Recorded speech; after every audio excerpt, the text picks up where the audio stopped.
Sky, I love your energy, dog. I love being around you. And I'm like, when we started doing the podcast again, I was like, I gotta get Sky in here, dude. Yeah, I'm excited to be back, man. Thank you, brother. And you're always doing shit too, dude. You make me feel lazy, dog. Which is good. Dude. Hey, for somebody who's busting his ass, right? Last time I met you, you're grinding hard with Downstar. Yeah. You're doing the shirts. Then now you were talking about doing skateboards. And I walk in, I'm like, yo, where's the podcast? It's now a skate shop. Like, yeah. You're making shit happen, bro. And trying to, dude. Damn, and how many episodes you have now? I think we're getting close to 240, bro. That's amazing, man. Yeah, we took a little break off last year when I had my daughter. So Frankie was born on January 31st. Congrats, man. Thank you, brother. Oh my God, it changed my life, dude, so much. I'm in love, and I was just like, I can't justify going to work right now. Yeah, because like I am my own boss, so I could go in whenever I want to or don't. And then I'm just thinking, well, if I go in, I could take care of this, take care of that, or I could spend time with my daughter. So most of 2021, dude, I was like, nah, I'm not really going to do any podcasts.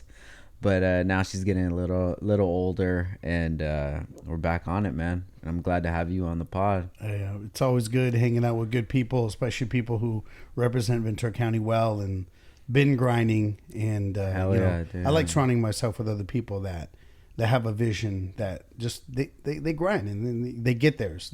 And last time we talked, you accomplished what you said you were going to go out to accomplish, which is fucking dope. Hell yeah, dude. Well, I want to have a little bigger goals, like be on city council, bro. Council Mac of Saticoy. Yeah, it's exciting. That's awesome, bro. The thing is this is I don't see myself as somebody who ever wanted to be in any type of politics, right? But the thing is this is at the end of the day is you need to have people involved in the community that they love. So for me, I was like, it was really a no-brainer once I stopped, right? And I was like, wait a minute, there's certain things that I know need to be done here in Saticoy, and I don't know anybody else that's going to be able to bring what I can bring to the table, right? That I had to be one part of that council. Now, there's so many other people on our council that bring so many other amazing qualities and amazing things, like their connectivity to certain groups in the neighborhood, certain people in the neighborhood, and they've been a part of the neighborhood as long as I have or longer. So it's great to have all of us together on one council. And it was just one of those things as I knew that there was some type of energy I was going to be able to bring, and with my relationships with other people outside of Saticoy, I think it was just going to be one of those things that was going to make it easier, and I had to do it.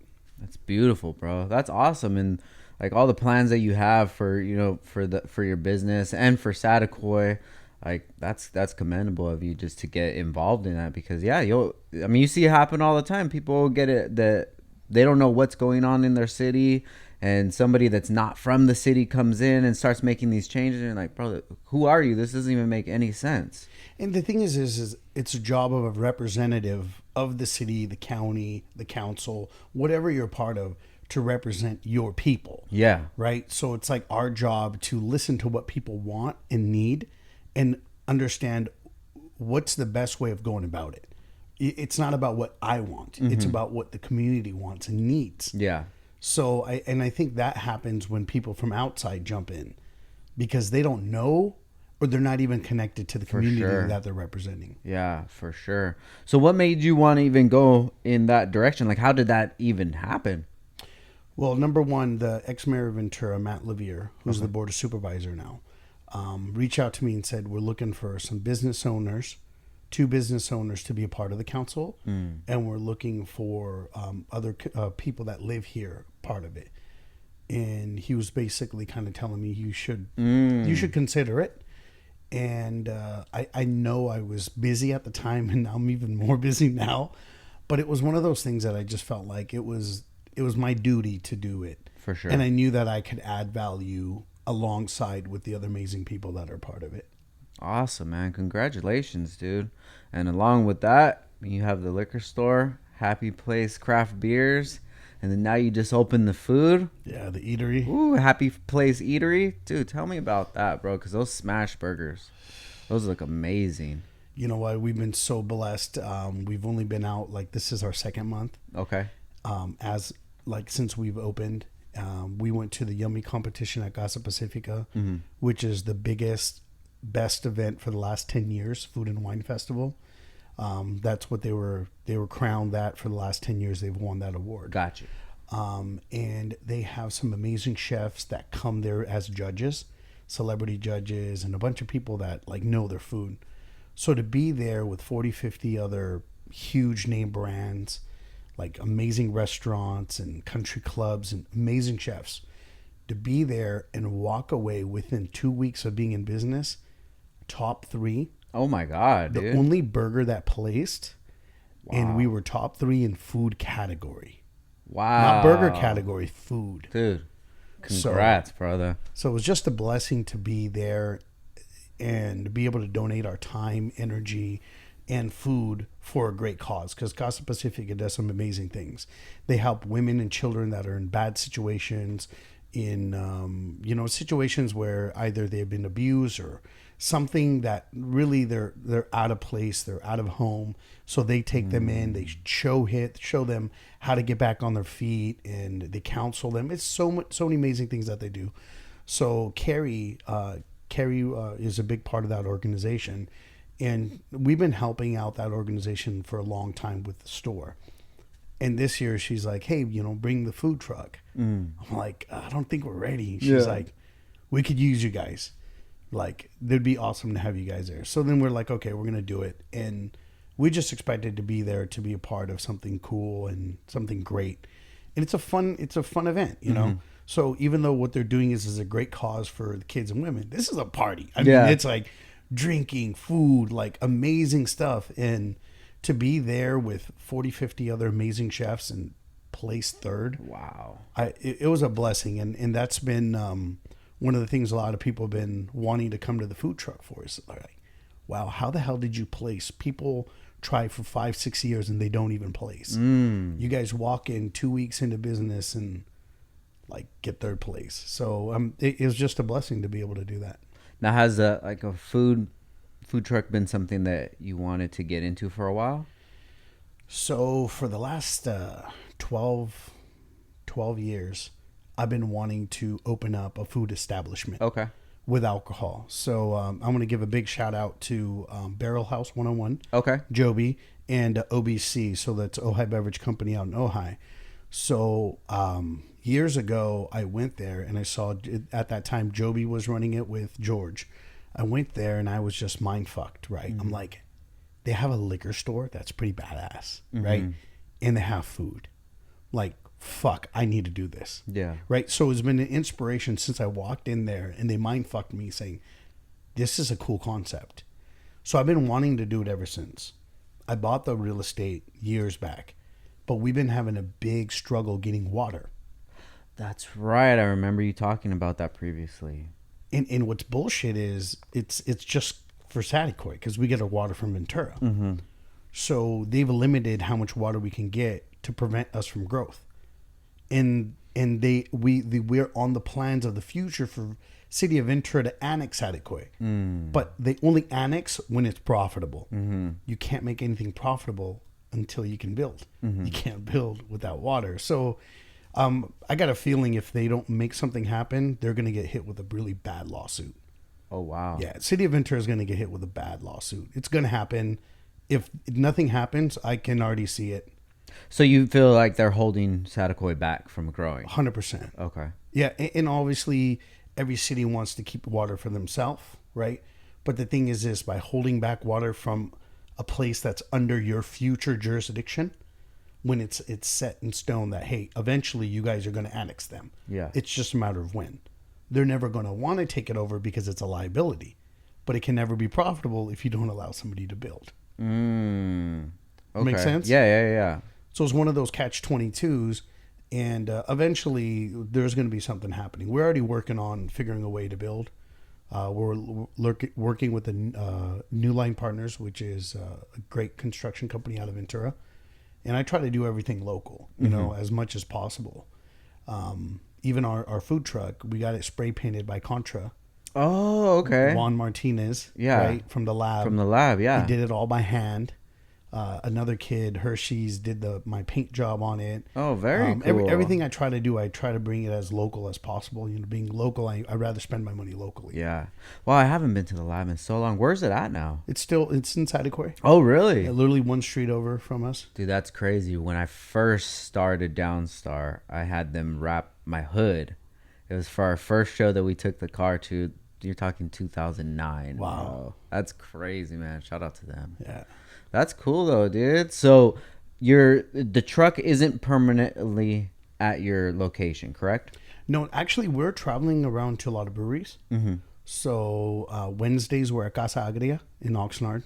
On Thursdays we're at Topa Topa downtown. Okay. Friday is now our day at Made West off of Donlin, not too far from here. And then on Saturday we're back at Topa Topa downtown, and on Sunday we're at Ventura Coast. Very cool, man. And then Monday we usually take off for now until we can get more staff and figure it out. And then Tuesdays we're going to be at Happy Place. Okay. So today, Wednesday, where's it at today? We're at Topa Topa downtown. And what time is that at? So we go from like 3 to 9. 3 to 9. So before 3, are you guys just prepping and getting everything ready to go?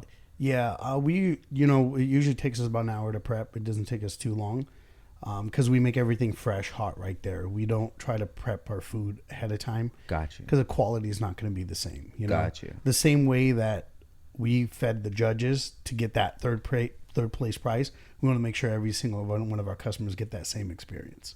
Yeah. Dope, man. I want to take a stop by there, dude. So you have your son working with you? Yeah, man, it's exciting. Every once in a while, he'll be like, "Hey, I want to help out on the trip." Yeah. I'm like, "Cool," and then I just pay him in video games. He's happy. I love it. How old is he now? He's 12 now, man. Wow, dude, time's flying. So was that like 6th grade, maybe? Yeah, I believe so. What's he into? Put me on the spot, bro. It's all good. What is he into? Video games. Yeah, he loves video games.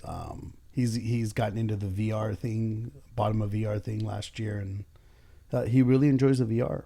So what's his life like growing up as compared to what your life was like at the same age? Well, I mean, me growing up, I actually worked a lot with the parents. Like, we would be making 6-packs in the back, being really involved in the business, even when we were younger. And I don't know. I mean, that's a very good question, to be honest with you. Growing up, I mean, I played a lot of sports. He didn't play many sports. Mm-hmm. He just, because to me, I don't want to force him to do anything that he doesn't want to. Yeah. And I wanted to play baseball. So I played a lot of baseball, a lot of sports, a lot of basketball. He's more into video games and being in front of the computer. But recently, he just signed up to jiu-jitsu. Oh, wow. Yeah, so he's doing Brazilian jiu-jitsu. Very cool. Because he wanted to. Yeah. Which is great. And I'm so happy that he is, Now, the funny part is when I was a kid, I was always upset. Like when my dad wasn't there, dad wasn't around because dad was always busy. And I catch myself with the same fucking shit where like I'm so busy trying to build a future that it's like I'm trying to make time and then like something else happens. And it's just like I'm trying to find a balance of making sure that I'm there for him more and trying to do the things that he likes to do with him. Because obviously sometimes you're like, man, that doesn't sound like fun. That's boring. Like, yeah. Like I don't want to talk about Pokemon. Like, you know what I mean? So, yeah. So I think the biggest struggle for me right now as a parent has been trying to spend more time with him. That's quality to him. Yeah. Right? Because quality is different to each person. Right?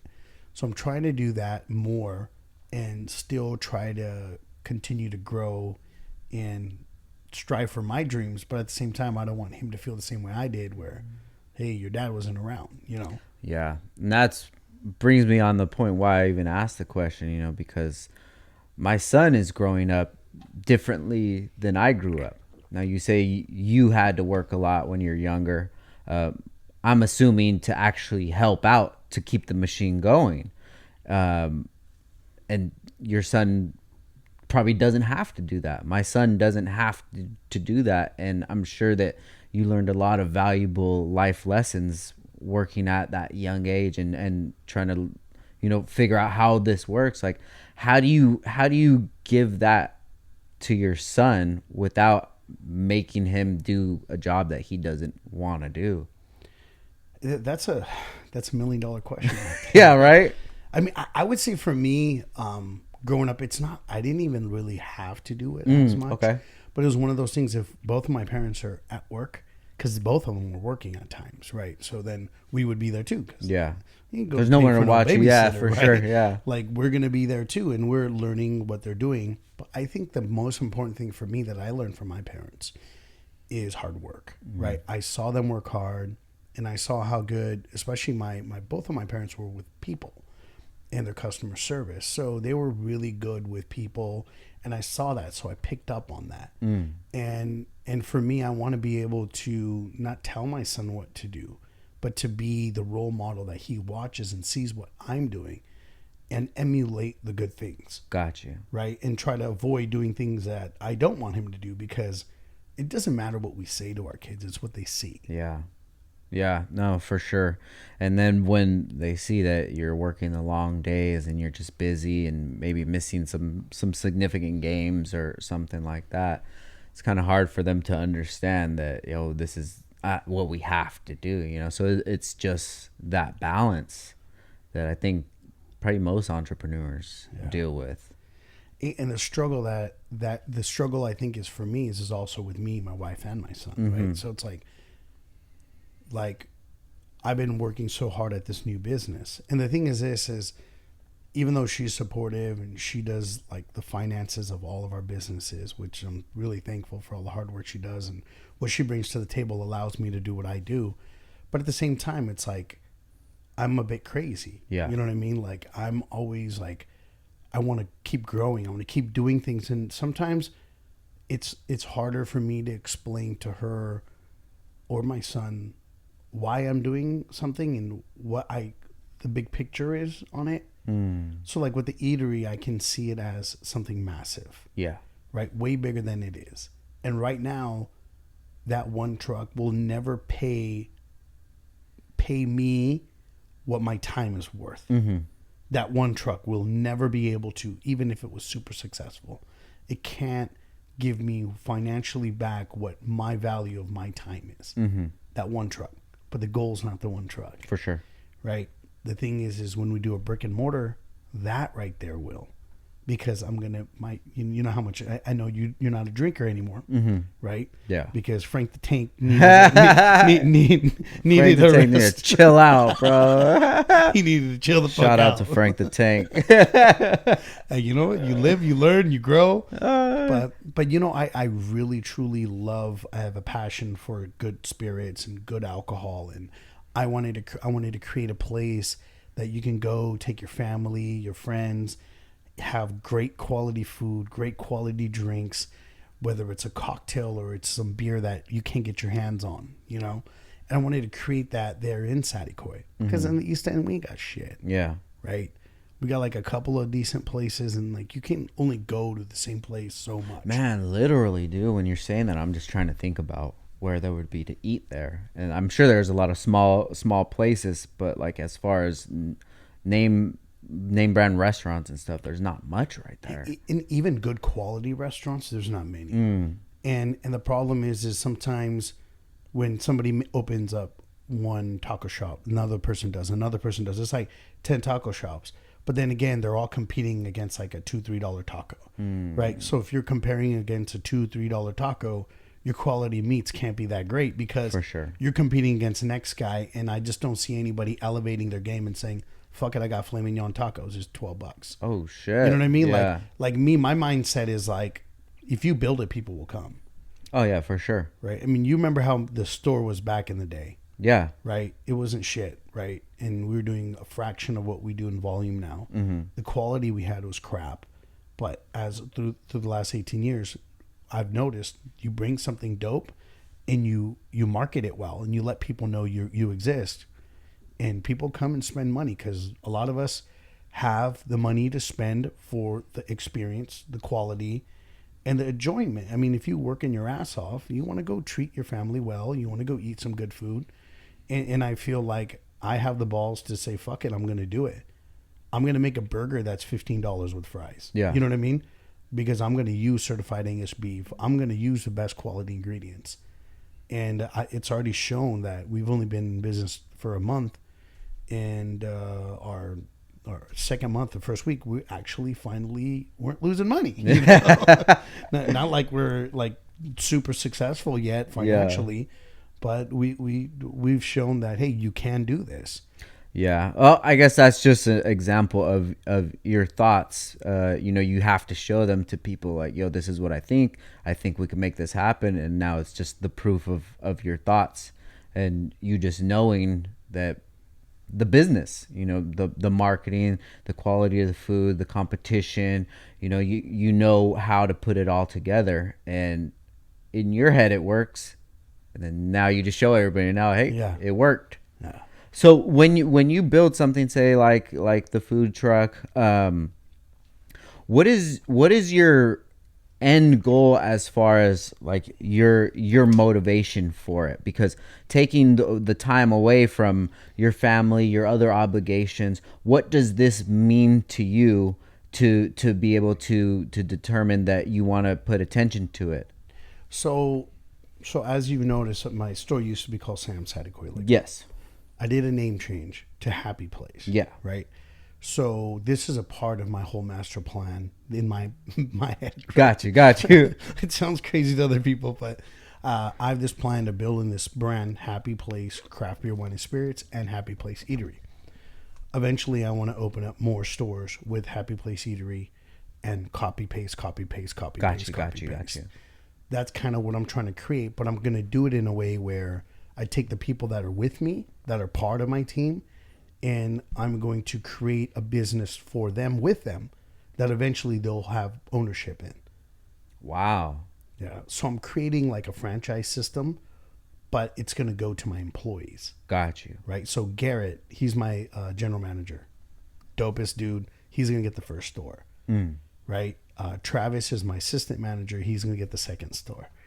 Right. Yeah. And then within it, the people that are part of the eatery, they're going to have a first franchise eatery, then the second and the third. So that's kind of what I'm doing is it's my way of helping people in the community, and I'm helping the people that help me build it. Yeah. That's beautiful, man. You don't really see many business owners looking out for their employees. And sometimes it's hard too, because you just don't know who to trust. Like, how do you know who to trust and who to build these relationships with? It's the people that have been proven, right? Garrett's been a part of Happy Place for 8 years. Wow. Right? 9 years. That's beautiful, man. So, and he's loyal as fuck. Like I can, there could be $1 million in a bag and he would never touch it. Yeah. Right? I just know him as a person. You know what I mean? So to me, it's like, let me, if they've proven to me that they're going to work hard and they're going to be part of it, and they're here for the bigger vision, and then when be part of this business, and when they show that what skill sets they have, and then I determine which ones they need, I'm going to train them on all the things that they need, and then also put together a team, help them build a team around them. So if they're not great at one thing, they find somebody who's really good at it, add that to their team. That's what I've done to be successful. Like, I don't run the day-to-day on the Happy Place at Craft Beer, Wine, and Spirits. I'm never there. I'm there to say what's up, give hugs, kisses, and just talk to them and see what I can do to help them. Right? Is there anything I can do to help you? What problems are you facing that I can help you with? Like, I want to be there to help you guys. I want to be a firefighter. When there's a fire, let's go. Yeah. Right? But my job isn't to run the store. That's their job. But my job is to help them to do it. Got you.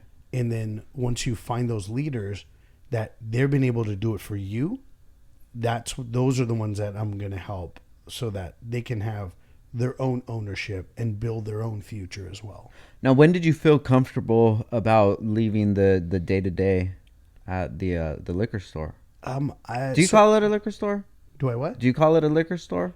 I call it a bottle shop because we're more than a liquor store. Got you. Right? I mean, we're just Happy Place. You know what I mean? Happy Place. All right.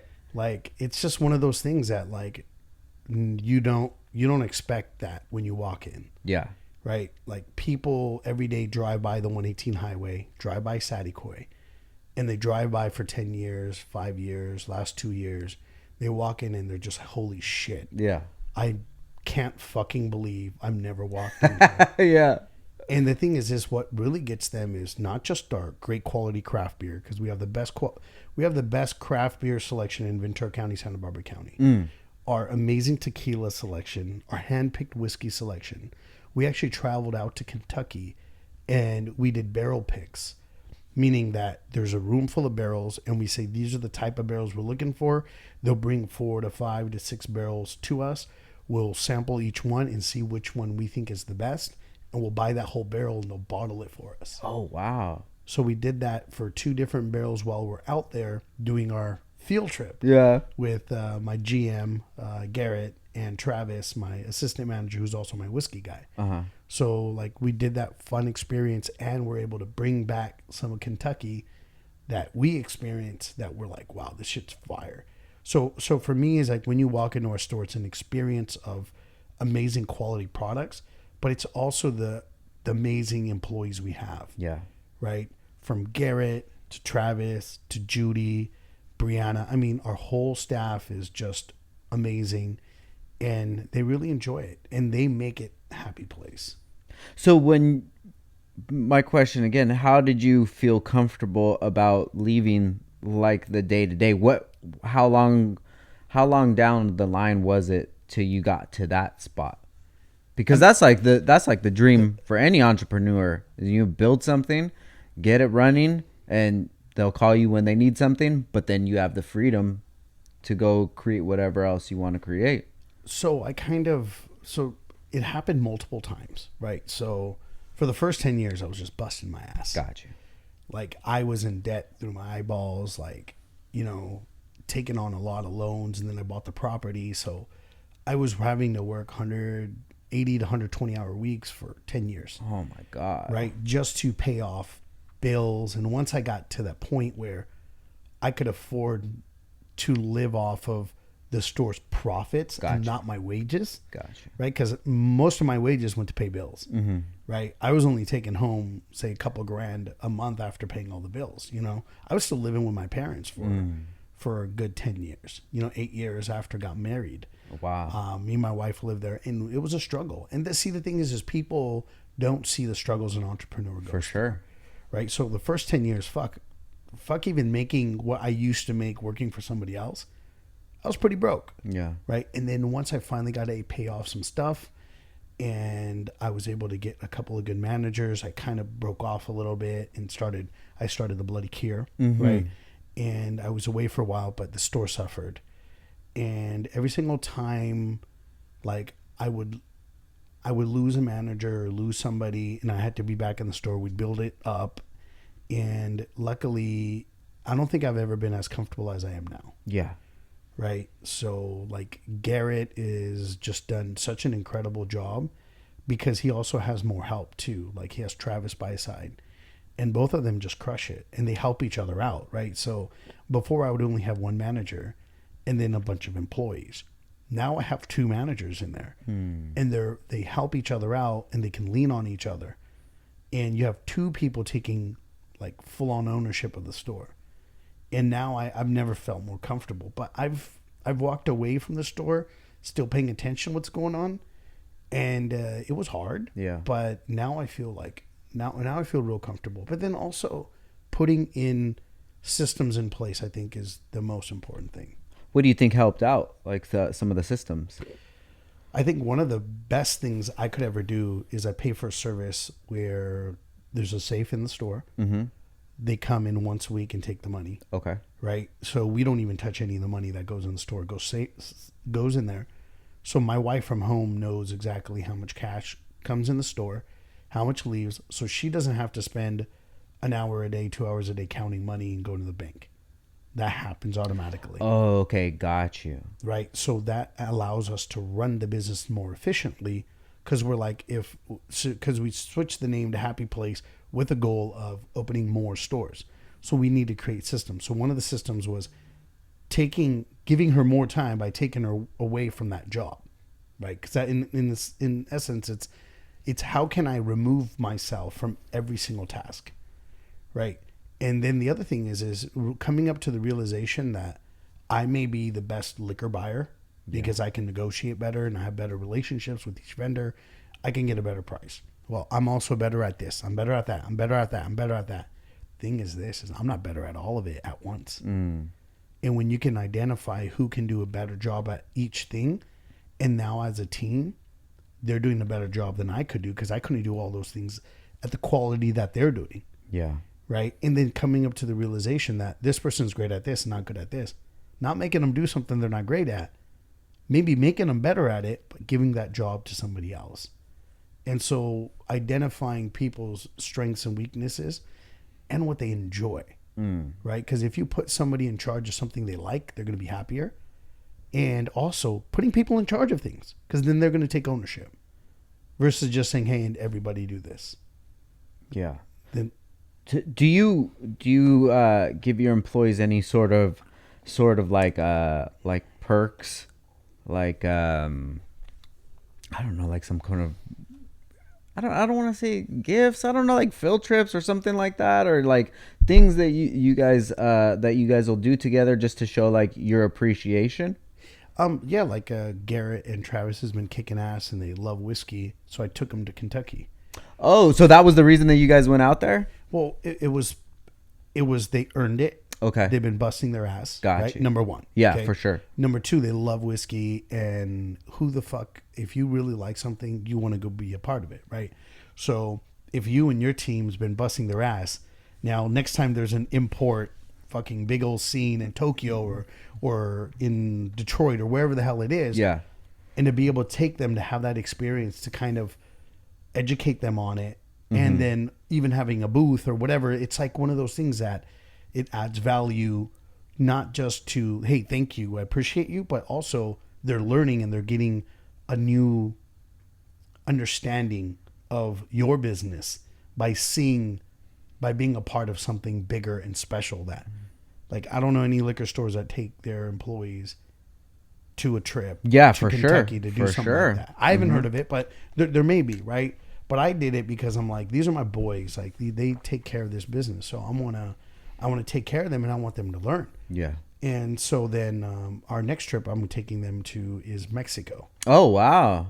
Okay. Yeah. So next year we're gonna head to Mexico so I can show them Jalisco, the tequila making process. We're gonna pick a couple of barrels.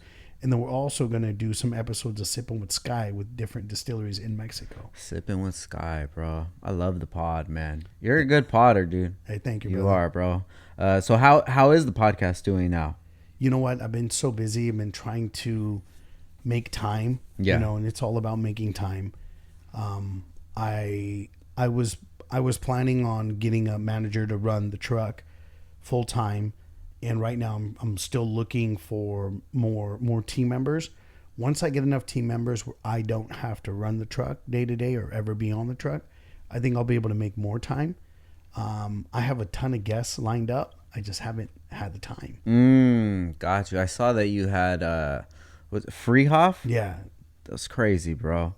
I was just telling Ash, because we always make the joke that like, oh yeah, he's gonna win because we see his signs everywhere, dude. Everywhere. And that's, I mean, me loving marketing, I was like, no, this is a win. This is a win right here. But just other than that, like just to have people like that on the podcast, you know, that it wouldn't click to my head to just think about it, but I'm like, that's awesome, bro. That like, even though that you have like that respect locally, dude, that's something that I would love to have, man. Just to be known a little more locally.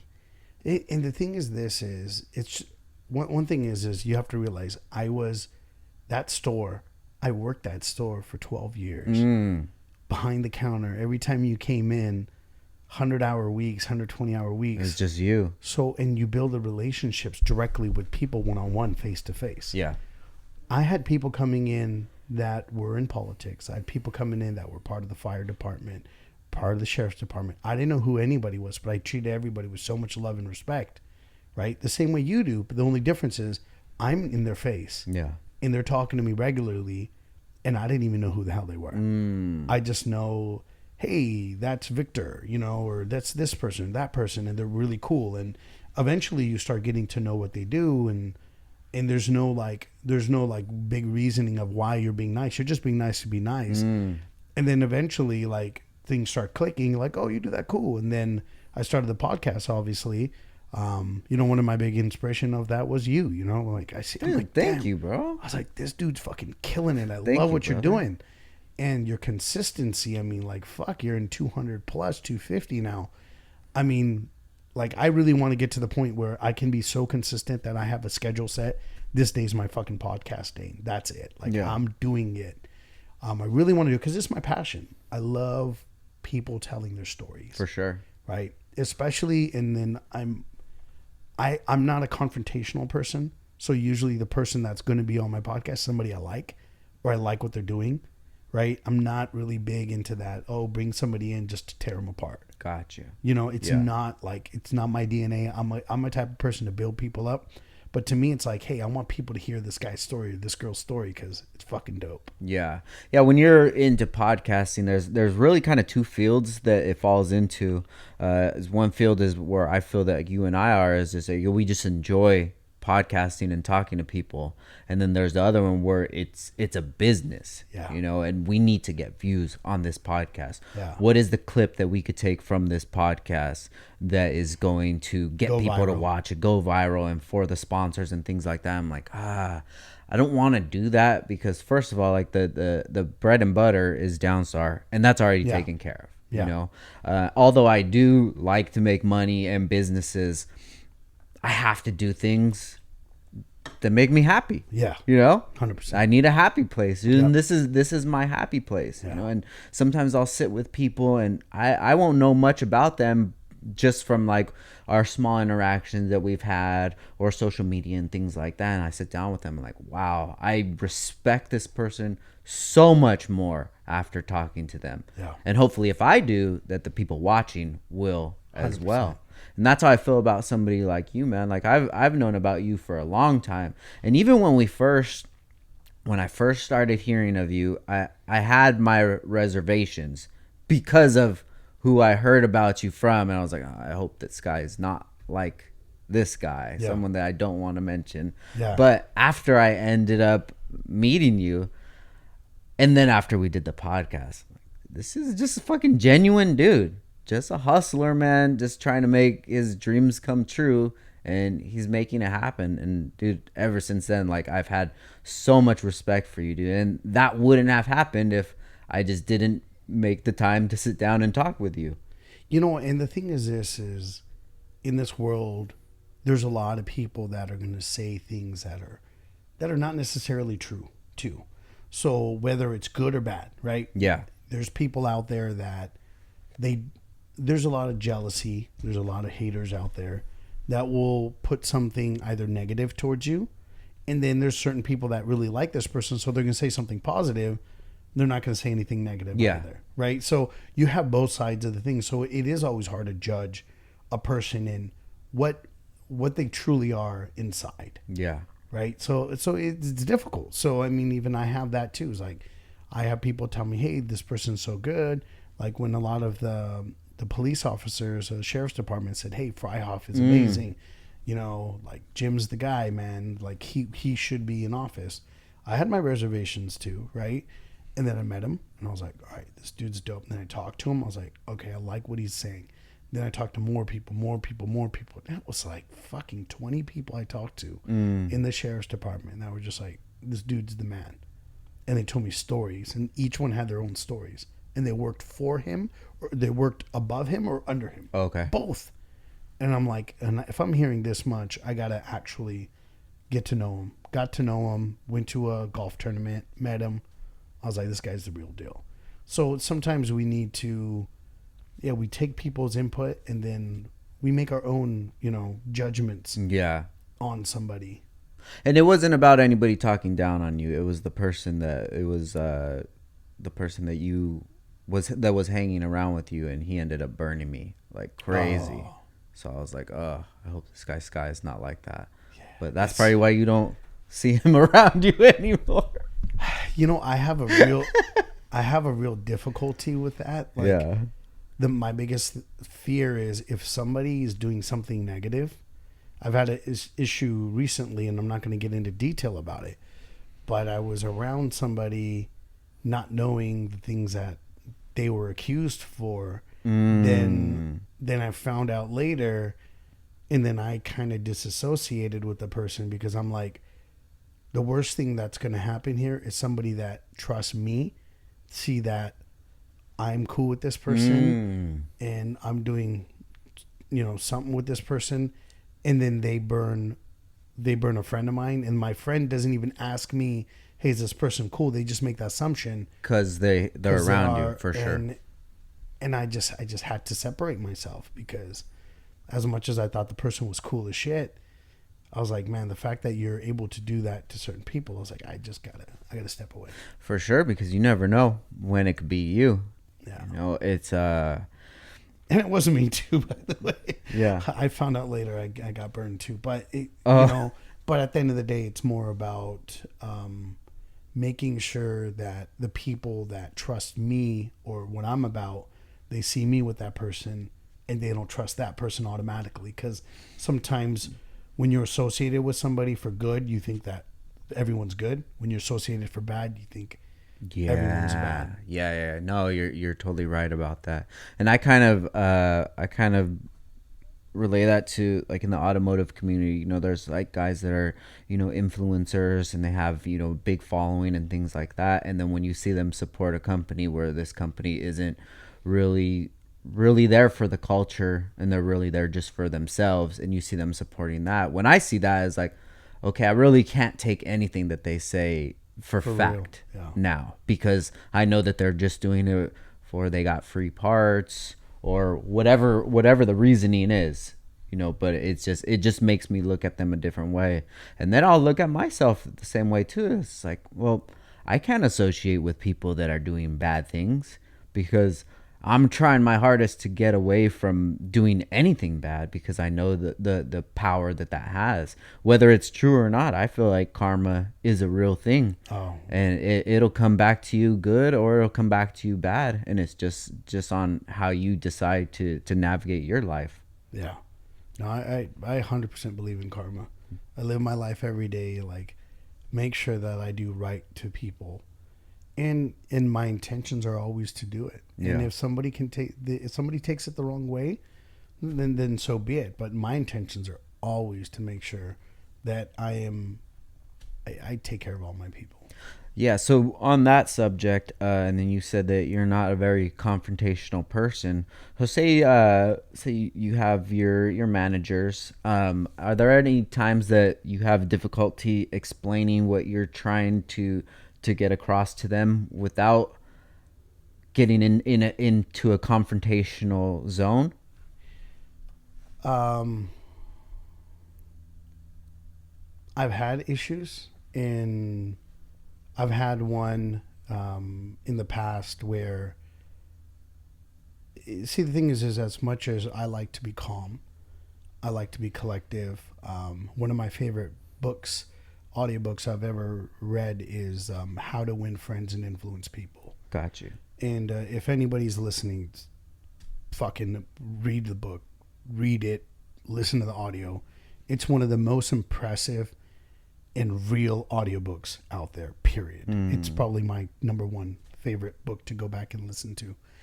In there, they talk a lot about, how to make sure that when it's not to be confrontational, because once you're in an argument, you're just going to go fight back and forth. You don't get, the thing is you have to look at what you want out of it. Right. If I walk in here and say Downstar sucks, and you say fuck you, right, we're not going to go into a conversation. Right? Yeah. And be like, hey, that's interesting, Sky. Why do you think Downstar Oh my God, sucks? I can't do that. Teach me your ways, Sky. But I'm just saying, right? If I say, hey, why do you feel it sucks? Yeah. That's really interesting. Yeah. Hey, Sky, I appreciate you sharing that with me. And I'll be like, yeah, one time I placed an order and it was for this part and I didn't get a response back. And be like, oh, I'm really sorry. That's really fucked up. You know, what was your part? Like, hey, this part. Hey, you know what? Give me a second. Do you still have that car? Yeah. Well, here's a new kit I got. Now all of a sudden, I'm like, fuck it, Downstar's the shit. Yeah. Right? But if you said fuck you, then and we just went off saying fuck you, I'm gonna think you're not even Downstar. I think you're a piece of shit. Right? So it's being able to do better job of communication. And sometimes when you're heated, it's like it's hard to hold that back. And sometimes you can be rude. Like if somebody continues to do something wrong and you tell them, hey, we talked about this. Yes. Can't do it like that. Yeah. Or, hey, you're supposed to be here at this time. Yes. What are you still doing at home? Like, whatever the situation is. For sure. And then you talk to them like, hey, like, come on. Like, do you need me to text you? Do you need to do this? Whatever the situation is. And then all of a sudden, they can blow up at you and they could say some stuff that they can't go back from. For sure. You know, like, fuck you, fuck off. Like, sorry, an employee of mine tells me that and you're gone. Like, I don't need you. Yeah. Right? Like, I want to be there with you. And that was a really difficult situation that I've had to deal with. And I just couldn't do it. I slept on it and was like, no, I'm not going to do it. You know, and I get it. I can be demanding. I'm a fucking demanding boss. I expect excellence. I expect our customers to be happy. I expect everybody to be great at their job. And I'm here to help, you know. But there's certain lines that don't get crossed. Now, and then in the store, like with Garrett and everybody else, like when there's a problem or something, I don't try to solve it right away. I say, what do you think we should do? I empower them and allow them to tell me the solution. What do you recommend? What do you want to do? What does your gut say? I want them to become their own leader and to be able to come up with their own decisions. I don't want to be the one making the decisions. Because if they're in the store every day and they're like, Sky, I have this bottle. It's a great bottle, but we can't fucking sell it. I'm like, what do you think we should do? Instead of me telling them what to do, then they're always going to come to me to ask for an answer. Got you. Versus allowing them, hey, what do you think we should do? They say, hey, we bought it for $20. We're selling it for 30. What if we do a 2 for 50? I said, I think it's a great idea. All right, cool. Now, all of a sudden, next time they have that same problem, they're going to come up with their own solutions. And I learned that from my brother-in-law, right? Because I would always call him about stuff, and he's like, you got to stop just telling people what to do, and you got to do a better job of allowing them to make the decisions. And sometimes it's really difficult as an owner because you want everything to go your way. But the problem is as you're growing and you're trying to do more stuff and trying to grow businesses, you can't be the deciding factor of everything. But there's got to be some parameters that they know that they can work with. Like they know they can't sell it below cost, right? But they can go do a major discount, right? So once they know their parameters of what the business is okay with doing, they can make those decisions on their own. And I think that's what's allowed me to grow is allowing them to be the decision makers. And you stepping away slightly. Yeah, and little by little. And then if there's any issues, we're still watching, like my wife watches margins, watches everything. Now, one of the biggest struggles that liquor stores have that people don't know is even if a liquor store is profitable, it's still sitting on a shit ton of inventory, right? So the capital investment in a liquor store is stupid. Like, especially to do one at our caliber, like you got like $500,000 to $1 million worth of just sitting. So if you look at a return on like a 10% return on $500,000 or $1 million, and you deduct that from your profit, you're not as profitable as you thought you were because that money's sitting tied up. Because you can make money off of just lending money, right? So for me, as as an entrepreneur, as a liquor store owner, like the biggest struggle is cash flow, right? If you have that stuff sitting there for more than 30 days, you've already paid for it, right? Okay. So if it's sitting there for 6 months, if you have a 6-month rotating inventory, right, and it's sitting there for 6 months, and the dollar amount is so high, that's 6 months of that money. You're never seeing that. You're never seeing that money because it just stays in the system. You sell stuff, you buy stuff. You sell stuff, you buy stuff. Because like with us is, you know, in your business too, when you buy a certain amount of bolts or a lot more, they're going to be cheaper, right? For sure. And with liquor, it's like instead of being something that's $10, I mean, some of these bottles are $50, $100. Now you're sitting on a lot of inventory. So now finding out a way of making sure that we correct that the system and doing all that, I still struggle with that. And so then the goal is really to be able to get leaders in the store that understand how to do it. Then now we can copy and paste and have multiple stores, share inventory amongst multiple stores versus one store. Got you. And that's going to fix those problems. But the only way we're going to do that is giving them the power to make the decisions that are best for the store.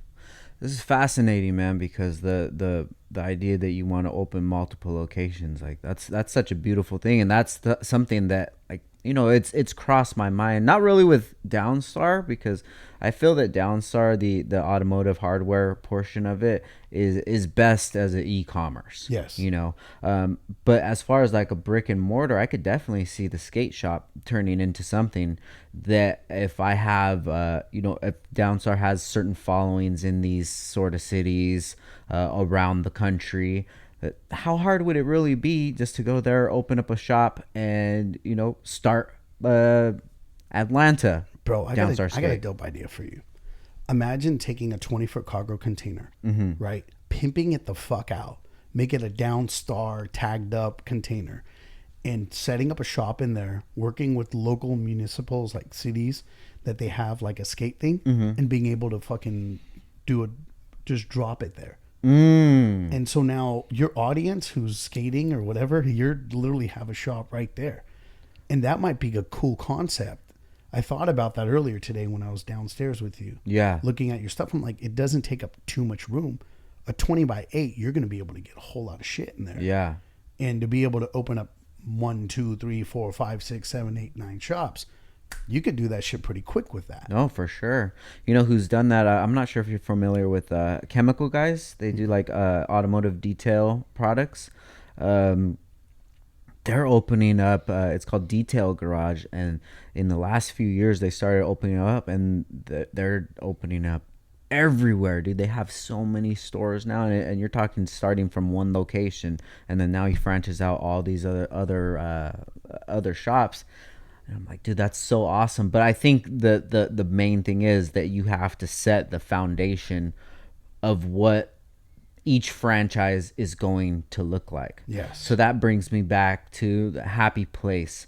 What are some non-negotiables that you have that, hey, I understand what you're saying about, this product isn't selling well. Okay, that's one problem. But it needs to look like this, and it has to look like this, and there's a non-negotiable. This is what the brand represents. This is the feel that the Happy Place, this is the feel that Downstar gives off, and it has to be like this. I think it's really going to be what our constitution is. There's going to be certain things in there, our bylaws of our business, our mission statement. Gotcha. It's, you have to live, breathe, understand our mission statement. You have to be a happy individual. You have to enjoy what you're doing. You have to give everybody the best customer service you possibly can. What separates us from everybody else is our customer service and our willingness to bring in things for customers and having a huge selection, right? So these are all things. So this is stuff that we would be like, hey, you got to make sure we do it this way. This is what needs to be done. You got to treat everyone with respect. But it also means you have to treat all your employees with respect. I think that's where people fuck up, right? I was watching something on Instagram last night, or TikTok, and it was a gentleman on stage talking about the difference between the Four Seasons and Caesar Palace. So he said he walked into a barista at Four Seasons, and he said the service was so spectacular, he gave him 100% tip. Oh, wow. He's like, whatever it was, I doubled it. I'm like, it was so amazing. And he said, let me ask you a question. Do you enjoy working here? He said, I love working here. And then he's like, why do you love working here? He said, because every single time you walk down anywhere, a manager comes up to you, any manager and every manager, they stop by and say, how are you doing today?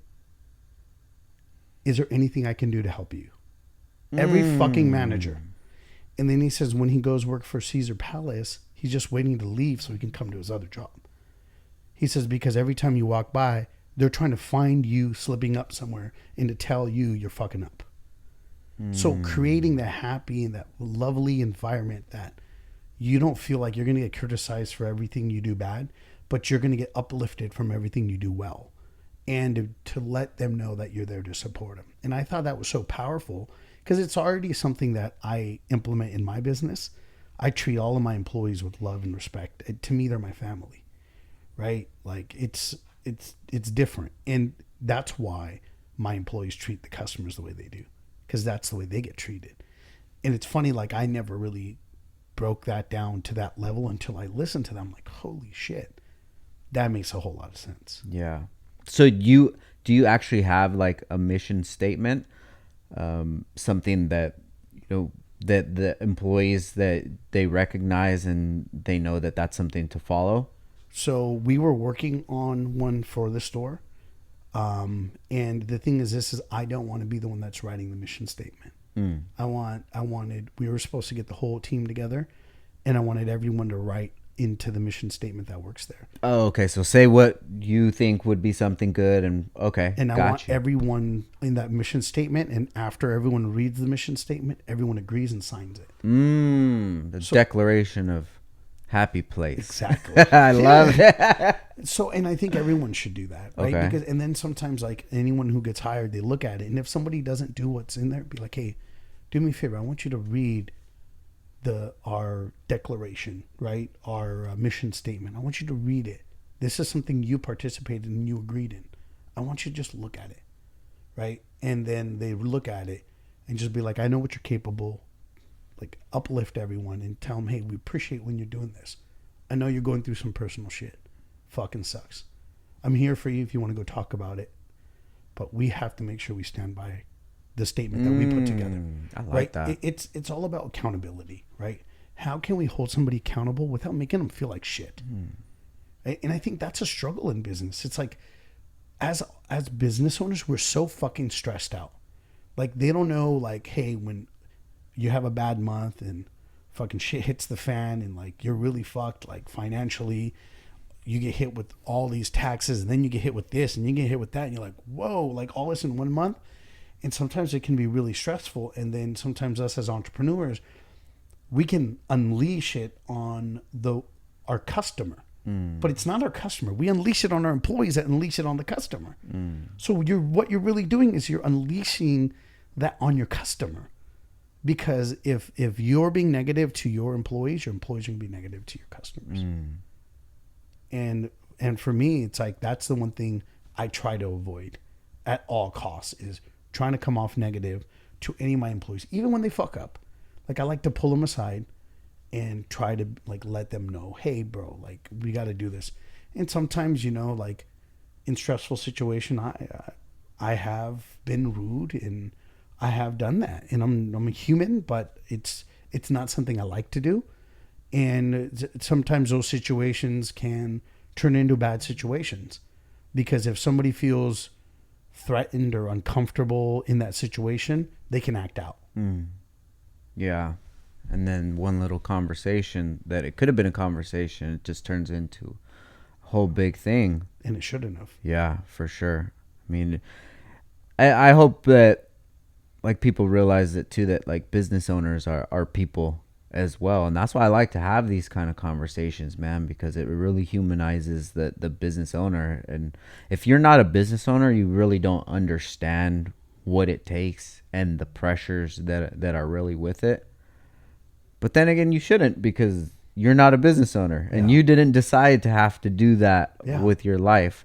So do you ever think about it from that point of view? You know, you're out creating your dreams and you're out, spending time away from friends and family and things like that. Do you ever feel like, well, I don't think my family would do you feel like kind of selfish sometimes? That yes, you're providing for your family, but you're providing, but it's like your dream. I think you hit the nail on the coffin on this.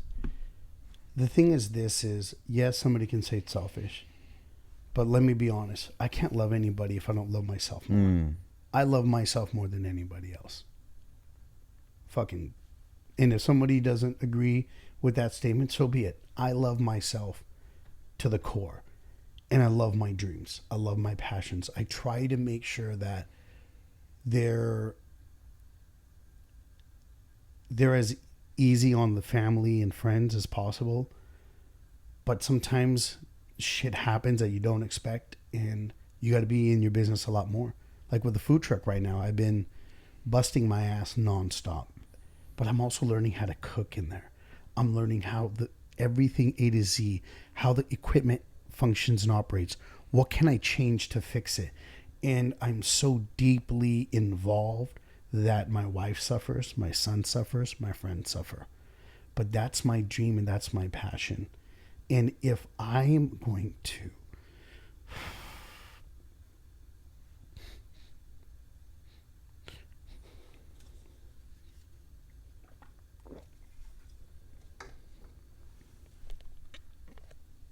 cheat on my dream,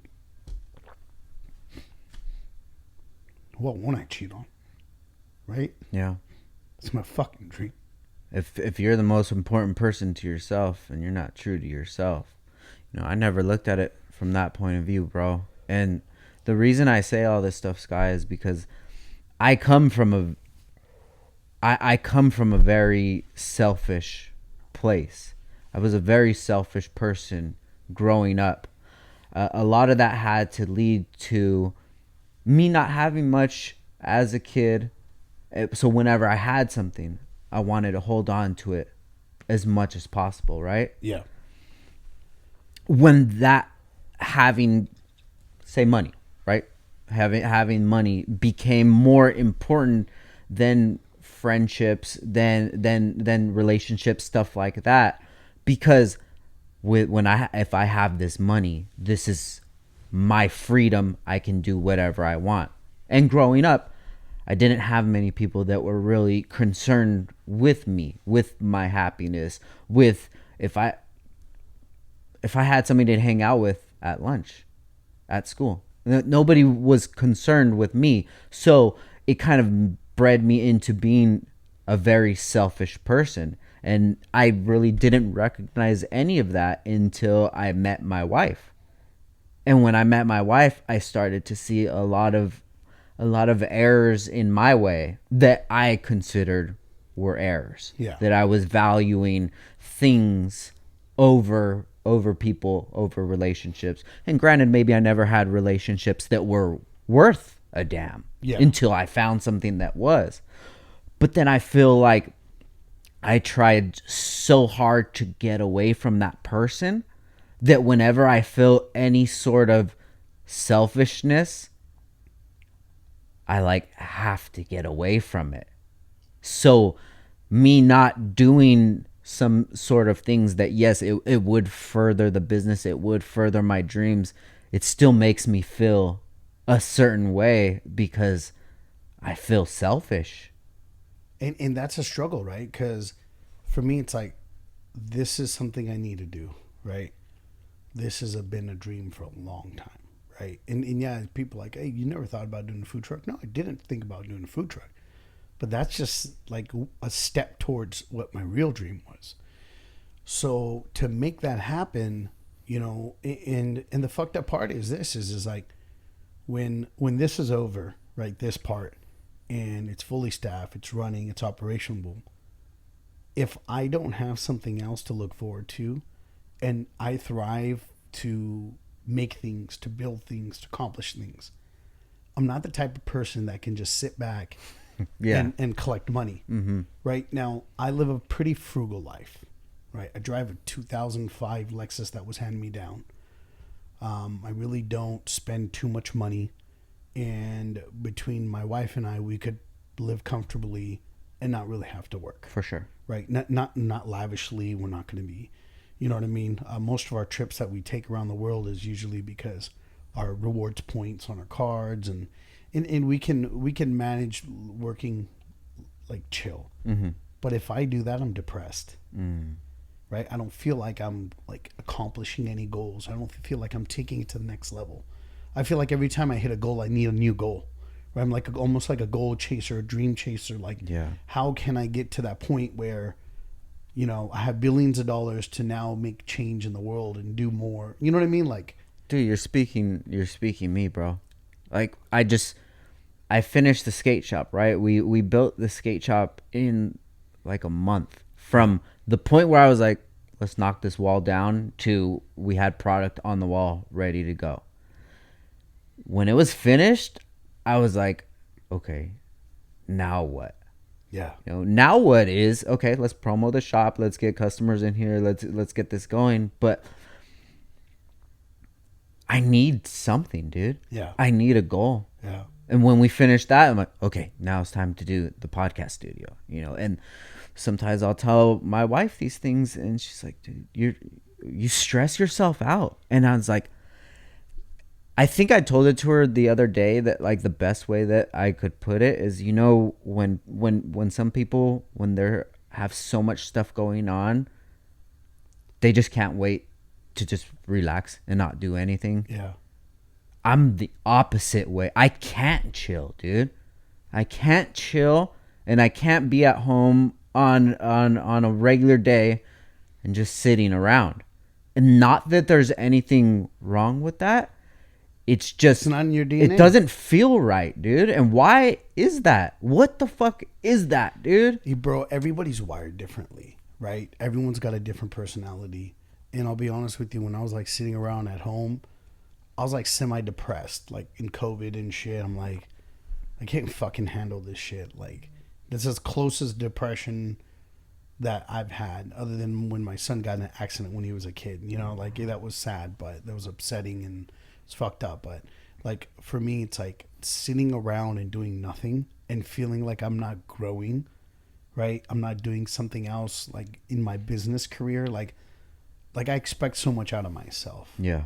Right. And not everybody is the same. Some people are like, I just want to be comfortable and I want to be secure. Yeah. For me, if I'm comfortable and secure and I'm not doing anything, I'm gonna lose my shit, just like you, bro. Like, I need the next thing. I need to grow. I need that. I need to feel like I'm needed. And I feel I'm needed when I'm creating something. Yeah. I just feel like that's what I'm good at. And so even my wife had a great thing. She's like, look, we have our investments in real estate. We have our investments in Airbnb, whatever. And like, that's making more money return right now than the truck is, right? And she's like, I don't see the truck making as much as that. I'm like, well, that's fine, right? Obviously the truck is like our first step, and she knows to get to the restaurant. And she's like, hey, I'd rather go buy another Airbnb. Yeah. I'm like, the Airbnb doesn't really need me. It Yeah. just needs money, and we already have a system in place. This company needs me. And right now it's only one truck. Then we have 2, 3, 4, 5. Then we have a franchise system. Then we build it out and do something special with it, right? Like In-N-Out or McDonald's and all these companies, they started with one, right? So I have a crazy vision, right? I think I can do 500 of these across the United States, right? I mean, I'm fucking crazy. And I'm going to work towards making it happen. And the difference between me now and then before, I'm a lot more resourceful.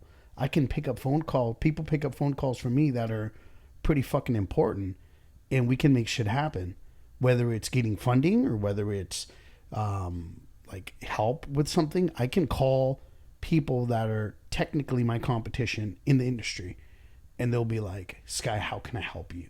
It's fucking crazy. Like, I talked to John from Spencer McKenzie's. Sky, anything you need, fucking call me.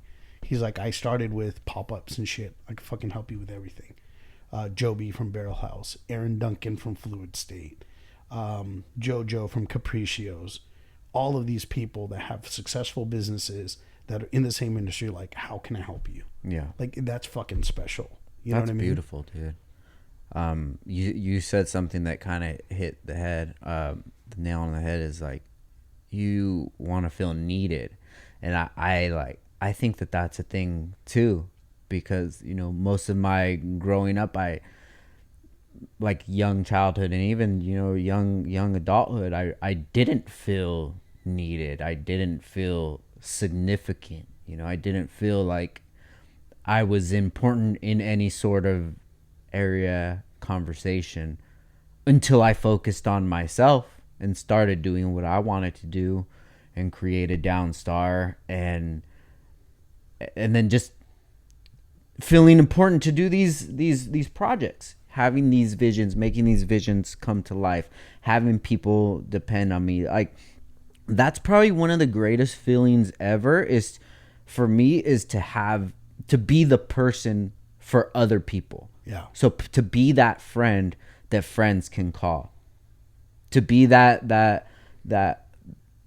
partner, you know, the kind of way to explain it is like this morning, right? I don't know if it was by you, but in Camarillo, it was raining like crazy, bro, right? So it's raining. We sleep with the window open. We're asleep. It's like 7 a.m, and we hear thunder. Huge boom, right? Oh, shit. My wife wakes up scared. The baby wakes up. Oh, what was that? I'm like, oh, it was okay, baby. It was just thunder. I had no idea it was thunder. It could have been Gunshots or whatever the hell that was. It could have been a fucking bomb, Sky. Wow. It could have been. Yeah. We're in that day and age where it could have been. Yeah, right. But just me knowing that I can't freak out Yeah. because my wife is freaked out. My daughter's freaked out. I have to be that person. If I'm freaked out, it's all good, bro. I'll eat it. I'll hold it inside as much as I can. And being that person for other people, that brings me some sort of feeling that makes me want to keep chasing that feeling, you know, and keep creating. And that can really get mixed up and construed with like you need validation from others. But the way that I see it is that I want to be the person for me that nobody was ever that person for me. I want to be that person to somebody else. Yeah. And that's kind of the way that I see it, you know. And you know, taking time away from my day to do these podcasts, you know, 2 hour. So one of the last one that we did was like 4 hour podcast, dude. Crazy.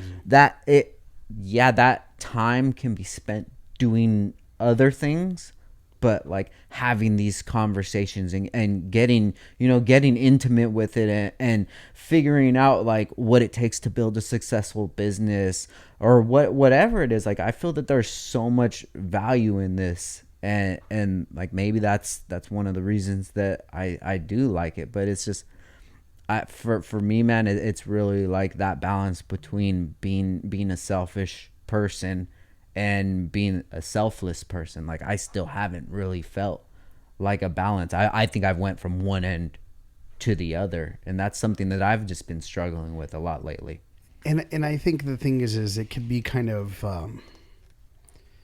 difficult because, like, for example, when I'm working, I'm doing a lot of the things that I do. A lot of people do appreciate it, right? So it's great to feel appreciated, whether it's by your employees, whether it's by friends and business owners. Even the other day, I had a conversation with this young kid that was a little troublemaker and got into a lot of shit. His dad used to come by the shop all the time. His name was Java. Great little kid. Fucking always had a big smile on his face. And he calls me the other day. He's like, hey, I'm going to pick your brain about something, maybe a business opportunity. And he started doing something with agua frescas. Okay. Right. It's and so he's got a company, it's called something Aguas 805 or whatever. Los Aguas 805 or whatever. And heard great things about him. And then he hit me up about, you know, getting into packaging game, doing some cool stuff. And I told him, I said, hey, well, I think first step is finding out, is there a demand for other trucks and other people to be selling your stuff? It's like, listen, I think you can do this on your own. Let me help you out. So I'm bringing his aguas on my truck, right? And I'm like, well, I'll buy them from you wholesale. I'll retail them, right? And let's see the demand. And if it does well for us and it kicks off and it's doing good for us, we're selling more, you're selling more, then maybe another truck will want it and another truck will want it. Start out that way before you start bottling, because bottling is a fucking headache. For sure. Now, it felt good that I could give back some advice that most people would charge for, right? Because like a lot of these consultants, they've been through the shit and they want to charge and whatever. To me, it just felt so good to go to a kid that I've known forever, to see him be successful in this business. I want to help him as much as I can. And I'm like, look, I don't want a part of your company. I want to help you. Now, later on, if there's a need for you to get an investor or somebody to really help on a more deeper involvement, then we can have a different conversation. But I think this is your way to go. You keep all the profits. You're just going to wholesale it, and we're going to try it out, right? And that made me feel good that I could give back and help. Yeah. And so to me, I love to be able to help people, and it brings me joy. And then at the same time, you're like, now that 30-minute conversation, I could have spent 30 minutes with my son, right? And sometimes as a father, it's like, hey, my son's not going to want to do anything I'm interested in doing. Yeah. Right? He wants to just play his video games. And now I'm trying to find, how can I do what he wants to do and spend time with him and enjoy it, versus just doing the things that I enjoy, whether it's for the business or whether it's these conversations, because I'll have conversations with people to help them. The same way as my friends will have conversations with me to help me. But now as a father also, it's kind of like trying to find, how can I find that enjoyment of doing something like you and your son, you both like skating. Yeah. So it's dope. Like you guys get to go do it together. You know, now my son's likes going to jiu-jitsu. So it's kind of cool. I'm excited about that I can try to start being more part of that and seeing the growth in that. And maybe I'll start taking jiu-jitsu myself. Hell yeah. You know what I mean? Like it's something he likes. And I think that might be the first thing, but I've been trying to find that thing that we can both connect on. Right. Because I feel like, you know, talking about time, it's like, I want to spend better quality time with him. And I feel like he's not interested in what I'm interested in. I'm not interested in what a lot of these video games, and that's not my thing. I stopped playing video games in 99, 2000, because I got caught up in 2000 when I was 21. I bought the liquor store. You know what I mean? Yeah. So it's like, it's one of those things that like, I just didn't have time. So I never continued. But yeah, man, I agree with you. Like there's things that you enjoy doing. They're your passions. They make you feel special, important, and make you feel good. And sometimes we'll spend a lot of time doing those things, but those are important too. Right? At the end of the day, we need to be happy. And if we can't be happy in our life doing the things that we like to do, then what is the purpose of life? Yeah, for sure, man. It's just a struggle. I mean, it sounds honestly like a lot of entrepreneurs that I talk to, it sounds like it's the same kind of thing, and we're all just figuring out how to feel better about this way that we feel inside, with, you know, opening up businesses, starting projects, you know, just staying busy, you know. Maybe it's something that maybe I just need a bigger goal, that the end goal is a lot further away, so I don't reach that finish line within a month, you know, within like just a bigger sort of goal. And you know, with saying all of that stuff, I don't ever want anybody to think that like I'm not happy with what I have. It's like this. It's like I did that 75 hard challenge, right? What's that? So 75 hard is for 75 days straight. You have to do these 5 tasks, and you have to complete them no matter what. If you miss one of them, then you have to start from the beginning, right? So the first one is you have to drink a gallon of water a day. You have to stick to a specific diet, which includes no alcohol. I already failed. You have to read 10 pages of a self-help book. You have to work out 2 times, 2 45-minute workouts. One has to be outside, and you have to take a progress pic. All 5 of those things every single day you have to do, right? So I ended up completing that, no errors or anything. Fast forward maybe 6 months or so. When it seems like I'm doing a lot, I know myself that I'm not. You can do more. Because I could do more, because I was doing more at that time. But then when I was doing all that stuff, I was yearning for a time where I didn't have to do those things. So it's just trying to find that balance, you know? On that note, how do you find how do you manage time? I the way that I look at everything is I like to see what has to be done. If there's something that has to be done, whether it's I have a podcast, I have to fix an error with an order, my son has a game, whatever it is, okay, Wednesday, these are the things that have to get taken care of, right? Come to work, answer the emails, all that stuff has to get done. But other than that, when I have quote unquote free time, I have to delegate where that free time goes, and that's on me to think about what is more important at that time. And sometimes it's I need to develop a new product. We need to do some marketing. We need to make some videos. My guy Gabe, he's amazing with making content. So we work perfectly together at making content, and dude, I love it, you know. But then sometimes it's, you know, my wife, she's having a tough time at home with the baby, because although she's a stay-at-home mom, that doesn't mean that she doesn't work. She's hustling all day. And sometimes it'll be, okay, well, I don't have much that I'm obligated to do here at the shop. I'm going to go home. I'll spend time with the baby, and Ash can do whatever she wants to do and take that load away from her. Good for you. You know, and that's kind of the way that I delegate time, is where would my time be the most valuable? Yeah. Not where would I feel that I'm going to have the most fun doing it. And not saying that not being at home, because when you say these kind of things, they're like, well, what, you don't, it's not fun being with your family and your daughter. I'm like, no, it's not that. But if you're asking me, would I want to like go on some little day trip and go create some crazy content, go to a skate park that's out of the city, go give back to those kids, make some video, whatever, like those are kind of my ideas of fun. It's just that crazy idea in my head, making that a reality. The idea in your head 12 years ago where you're like, I would love to have this. Now it's becoming a reality. You know, and then it's not looking at my whatever else that I would need to do as like, well, that's not fun. It's not that, but it's just I can't have fun every day. Yeah. Because if I'm having fun, my other half is stressed out.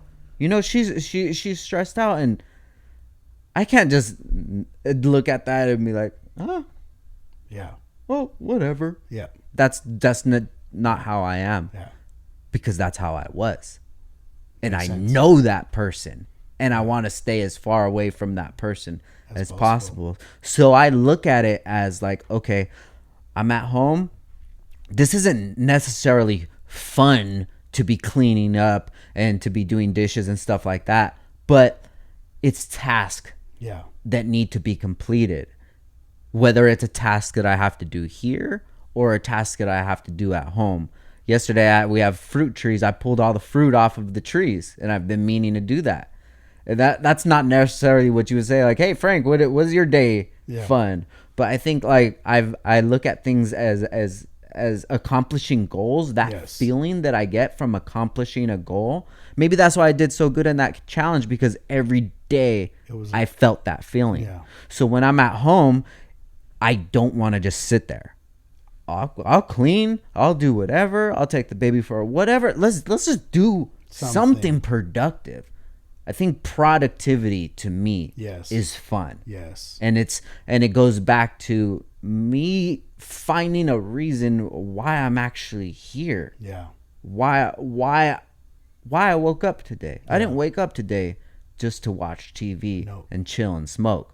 Yeah. I could do those things. Yeah. I have the liberty to do those things. And people from the outside looking in is like, dude, you don't have to go to work. Like, you could just chill at home and collect a check and fucking smoke and watch TV and eat like shit all day. I'm like, yeah, but I don't consider that fun. No, dude, I need to be completing something. I agree. Same fucking way. Same 100%. Like, my story. Yeah. And the thing is I think one thing that I need to get back at doing, which I used to be better at, is trying to put a schedule of the things that I need to do. Like, for example, if my son's going to go do jiu-jitsu, put it on my calendar. I'm fucking doing it.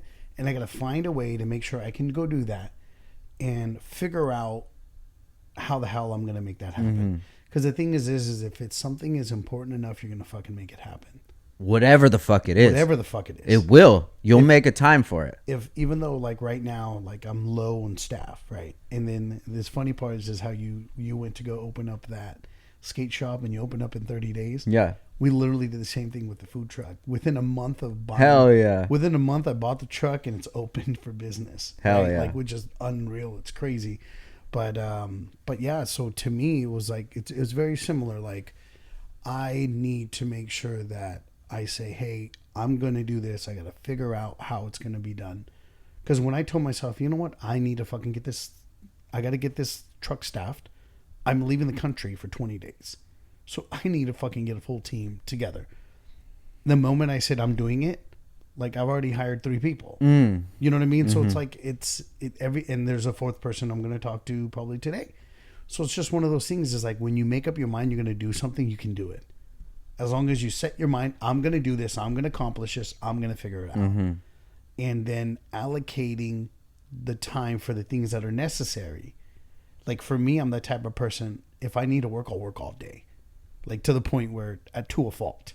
For sure. Which Same. I'll literally be working all day, all night on projects that they bring me joy because I'm seeing something from nothing turn into something. And that makes me feel really good. Right? But at the same time is you got to see the importance of family, of your kids, of friends. You got to allocate time for everything.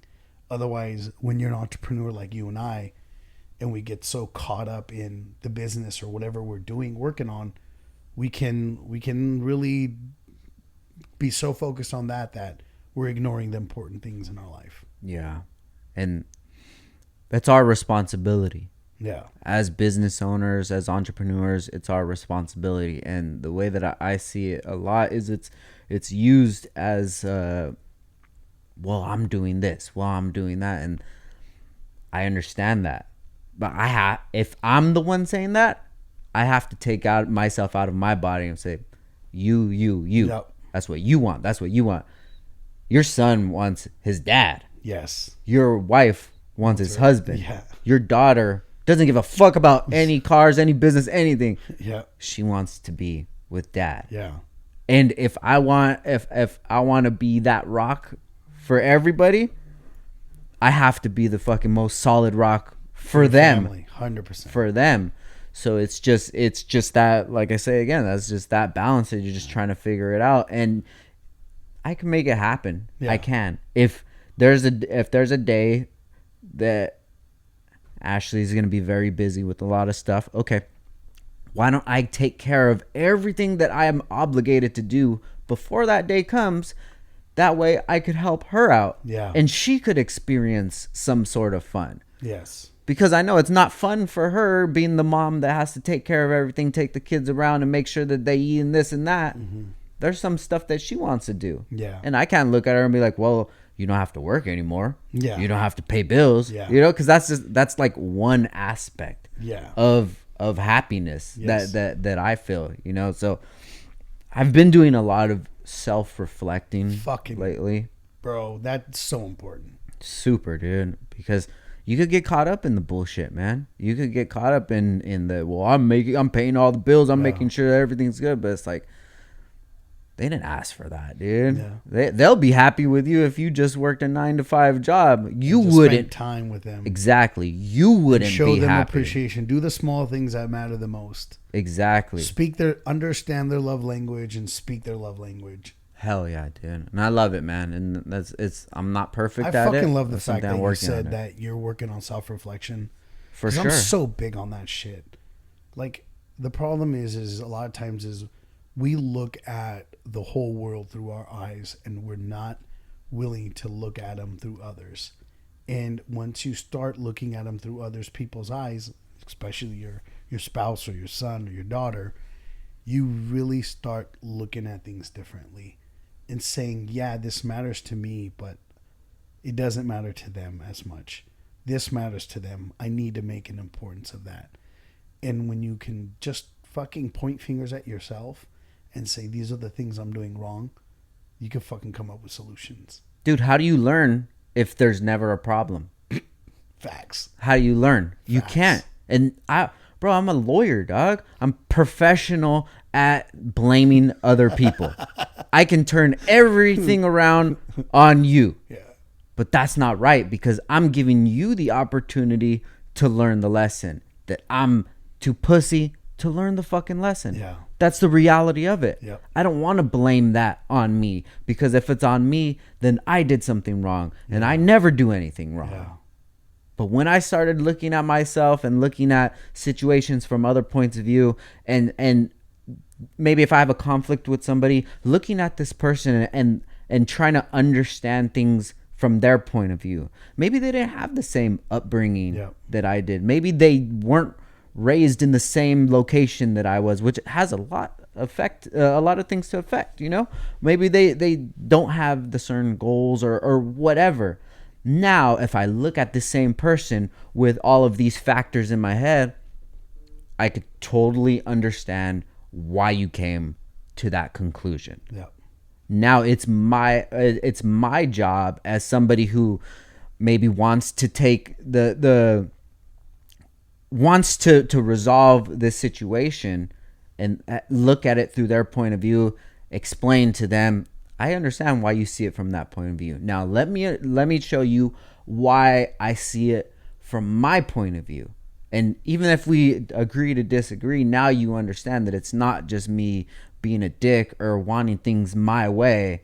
It's just this is my perspective, and that's your perspective. And dude, that's helped me out so much, man. And the funny part is a lot of this stuff that you're talking about right now, I'm trying harder and harder to implement it in my daily life, right? But I was naturally doing this shit since I was 16 years old. Really? Right? It's just a natural gift that I had, but it was because it was sales, right? And that's what I did in sales. I was trying to understand the person. I was trying to be in their head. I was trying to understand their feelings, their thoughts, their emotion about this product or what product they came for, what they were interested in. I used to hustle CDs in high school. Hell yeah. Right? So I would get CDs from my cousin who used to be dating a girl that worked for the radio station. So I'd get crates and crates of CDs, sell them. Later on, I bought a burner because I had more demand than supply. Yeah. Right? So then I bought a burner. But I really got to understand my customer, understand their thought process, understand what they were looking for, and created what they wanted. I made mixtapes when mixtapes weren't really out there back then, right? I'd take all the hot top hits, put them on a CD, and sell it to people that were looking for it. But I really became that person and tried to understand them. And so when I spoke to them, I was able to sell really fucking well because I wasn't selling what I wanted to sell. I was finding what the person wanted and got them what they wanted. So I really listened and I cared. And even in sales, when I used to work for Circuit City, it did the same thing. And I would kill it. It would be me and this other guy named Marco. Between him and I, we were always the top salesman in the whole store. Right? It was because it was simple to me. It was I had to become the other person. I had to understand the other person and ask the question so I can get the right information so I can truly understand what they needed and wanted. And recommended a product according to the information that they gave me, right? And even though I knew that so much at such a young age, when you get older, you don't take that same talent and put it in your own life sometimes. Yeah. Right? Yeah. In the most important things that you need, which could be your son, it could be your wife, it could be a business partner, it could be an employee or whatever. And sometimes I think these are traits and these are skills that it's amazing that, you've acquired them and you're implementing them in your life, and you're so honest with yourself on, hey, I need to work on this, and that's why you've worked on it, and that's why you're getting where you want to be. But I find it very interesting how many people, it's really hard for them to not self-reflect and not be able to blame themselves for the problems they have. and always blame everybody else, and it doesn't get them anywhere. Yeah. The way that I see it, man, is if somebody else is able to do something that affects my life, I don't have control of my life. Yeah. So if there's something that somebody did and it had an effect on me, that person has more control over me than I have. Now that brings me to like when people will say some sort of things to me, like, you know, fuck Downstar or what, like you were saying, Yeah. whatever. The approach that you took on it is the approach that I'm striving to get to, taking the emotion out of it. That's interesting. That's interesting. You come to that conclusion. Yeah. Like, why do you feel Yeah. like that? You know, It's the thing is, this is, people will fight you on anything they believe in, but the moment you stop fighting them, you can have a conversation. yeah.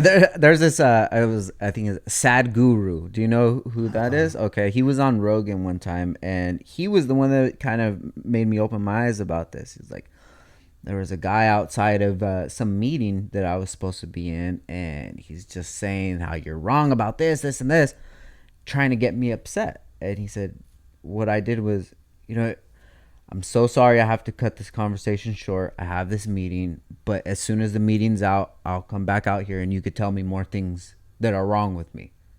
And it's like, you just take the whole fire away from that person. And if I was to get to their level where they want me to be arguing, I don't have control. Yeah. They have control of me Yes. because they were able to control the way that I run my emotions. I had a very similar situation, but slightly different. So we did our first like big festival that people came up and bought our food. The first one we did with Casa Pacific was all donation. Gotcha. Right. This one is a festival. They come in, they pay, they buy their stuff, and blah blah blah. And this is our first time doing an event, and we had Santa Maria style grill because we're also releasing our barbecue. Oh, nice. So we're doing our tri-tip sandwiches and chicken plates and stuff because eventually we're going to be doing full-on barbecue for Happy Place Eatery also, Gotcha. along with the smash burgers and wings and fries. But we're there, and then the health department guy shows up, right? And he comes in, and he was kind of looking around, and there were certain things that we weren't doing according to what the requirements, whatnot were. Gotcha. And then I just looked at him. I said, hey, thank you so much for coming. I appreciate you coming. We're excited to be in the food industry. Please let me know if there's anything here that we're not doing correctly. We're learning, and we want to do everything according the way it needs to be done. Mm-hmm. All of a sudden, you could tell where he was. He wanted to come and just pounce on us versus being understood. I knew that he's coming from a power. Mm-hmm. Now I'm letting him know you have all the power. Yeah. But you have all the knowledge. And this is me being honest too. This is not me putting up smoke up his ass. I want to know everything that we can do better to make sure that we're doing everything according to guidelines and everything else. And he could have shut us down, right? And the reason he could have shut us down is we were doing the steaks, grilling on outside, and we had a tent, which we're allowed to have, and we were seasoning them on there, right? And then had a cutting station there. But we never had a permit to cut or season within the enclosed tent. We were supposed to be doing them on the truck. Oh, got you. Right? I didn't know that. For sure. And then he let me know, and I said, you know what, sir? I will go ahead and make sure we do that from now on. I'm sorry. I didn't know. I know you needed an enclosed tent. We had an enclosed tent. Sorry, we didn't get an additional permit on top of the permit that we had. Right? But if you like, I can move everything over and make sure that we don't do that anymore. And next time, before there's an event or festival, I'd love to come in and consult with you guys and ask you guys questions so we can make sure that we do it right. Because I'm not the type of person to say, oh, I hear a lot of times, you know what, fuck the health department. They're pieces of shit. I hear this all the time, right? And they're like, they're such assholes in Ventura County. But the thing is at the end of the day, they're doing their job, right? For sure. So if we did our job to the level that we shouldn't have any. You wouldn't have any problems issues, anyways, for sure, yeah. right? So I'm coming at it as a different way, right? Let me make sure that we're doing our job right, to make sure that everything's sanitary, everything is up to code or whatever, right? And he saw that I was there to make sure that we did everything right.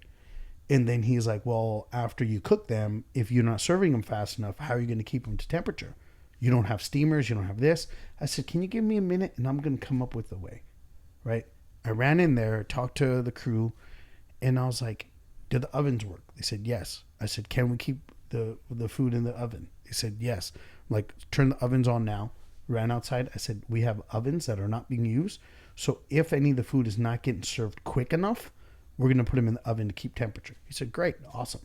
He came back and he said, look, technically could have closed down your barbecue side because you didn't get an additional permit for that. But I appreciate you guys fixing all the issues immediately and being receptive to everything. And next time, let's make sure that we make these adjustments and let us know what other food you're going to be cooking on the truck. I said, great, we'll do that from now on. That situation, we could have been completely shut down. He could have shut down the whole truck if he wanted to. But he didn't because of my response to him, right? So to me, that's really helped me out in my career and everything that I do, is just being a little bit more open-minded and putting myself in that person's shoes, feeling their emotions, and not fighting them. Yeah. Because the moment you fight them, because I've gotten upset with some health department people in the past, and you could see the anger, and it just never worked. Yeah. And it doesn't work in anything else. For sure. Not even when you get pulled over by the cops. I tell everybody, dude, when I get pulled over, I'm super cool. I never talk back, whatever. I don't bow down because it's another man, but this is that man's job and this is what they do. And if I did something that wasn't right, I did it. So you can give me a ticket or not, it's all good, bro. Don't even worry about it, But that comes to the accountability thing. I know when I'm speeding. I know when I'm doing what I'm doing, bro. Yeah. And if I get caught, that's my fault for getting caught. I can't blame somebody else for catching me. That's their job to catch me. And anytime I get pulled over, I got both my hands on the steering wheel. For sure. Right? Cars off, windows down. Hello, officer. How are you doing today? I'm not going to try to be brave. I'm not trying to act like, why should I have my hands on the wheel or whatever? Fuck that. I'm a colored person, we're colored folk. There is a different way that we do get treated. Yeah. Period. For sure. Whether somebody likes to admit it or not, there is. So we got to make sure that we're doing everything to make sure the officers are feeling 100% comfortable and safe. Got a smile on my face. How are you doing today? Mm-hmm. And honestly, I almost never have a problem. I've had a problem back right after 9/11 happened. I got slammed and thrown against the car. It was, oh my God. It was all fucking bad. It was bad. And I had my hands on the steering wheel. I did my whole thing, and it was bad. He just saw me as an Indian dude, and I don't know. It was bad. But in general, I'm hands on the steering wheel, really respectful, nice. Hey, sir, you know what you're doing? I was like, honestly, I was just listening to music. I was into my vibe. I'm not sure. What was I doing, officer? They're like, you were speeding. I say, hey, I'm sorry. I was just in my vibe, enjoying and just driving. Yeah. I'm not admitting to guilt, but I'm not saying I wasn't doing anything, and just said I was unaware. I'm sorry. And then honestly, 9 out of 10 tickets I've always gotten out of. Yeah. Because of just being nice and respectful to people. One time, just recently, at Casa Pacifica, check this shit out. A cop comes inside. My car's parked outside, right? And there's open cans inside my car. But I'm not in my car. Mm-hmm. I'm out in the festival. This is the night before the festival. Cop comes up being a complete fucking dick.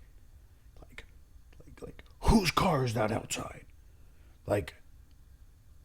And then I was drinking inside the area that the festival's at. Mm-hmm. And he looks at me. He's like, you're drinking. This is public property. I'm like, yeah, this is a festival, drinking festival. Yeah. Right? Tomorrow, we're just setting up today. And then he was just being a complete douche and to me and one of my coworkers. And I kind of snapped a little bit, which was unlike myself. Because of my snap, that situation turned out 2 hours of sitting there, bunch of bullshit that could have been completely avoided, and I could have walked home 2 hours earlier. Mm-hmm. I didn't get a ticket, right? Because I called up the whole place. I'm like, they're like, this is permitted for all the drinking stuff, and they're just setting up, waiting for people to come set up. It's totally fine, no big deal. And then he finally let us go. But it was just that in that moment, me snapping at him and being like, the fuck do you need this for? You know what I mean? Kind For of sure. like that's not the language I use, but I was rude. And when you're rude to somebody that has power, they're going to flex. It's not the smartest decision. I mean, Yeah. I needed more sleep than I got that night, you know? Yeah. But that was my fault because I tried to flex.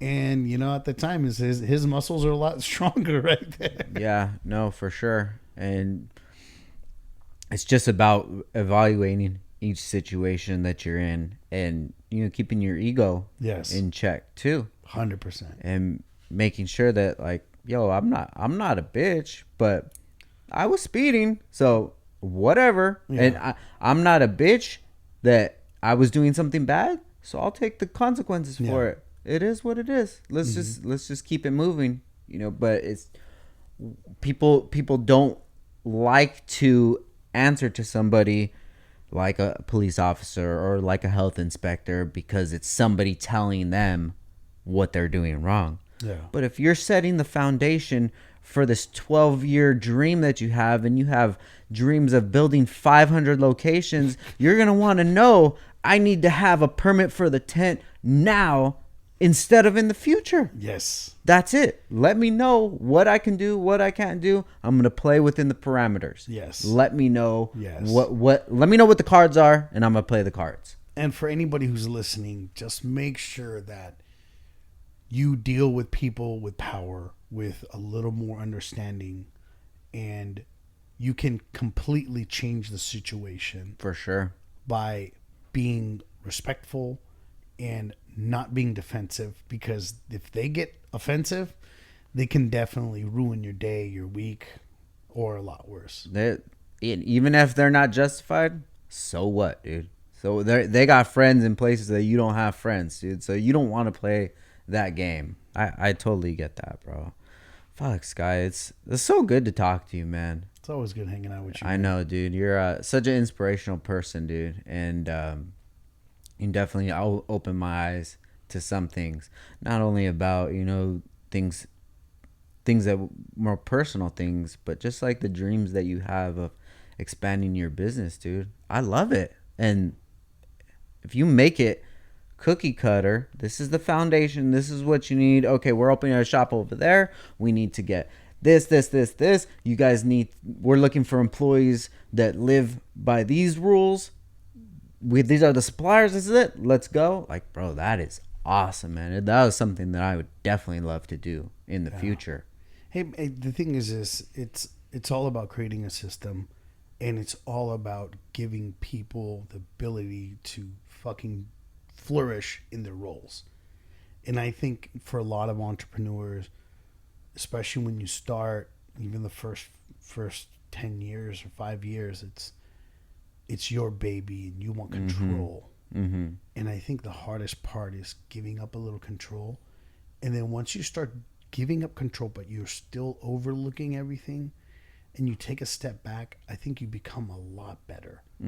Like, I think the decisions I make in our businesses are a lot better now because I see the whole picture. For sure. Versus being so involved to the point where I couldn't be where I'm at today if I was still doing that. I was the best cashier you could fucking find.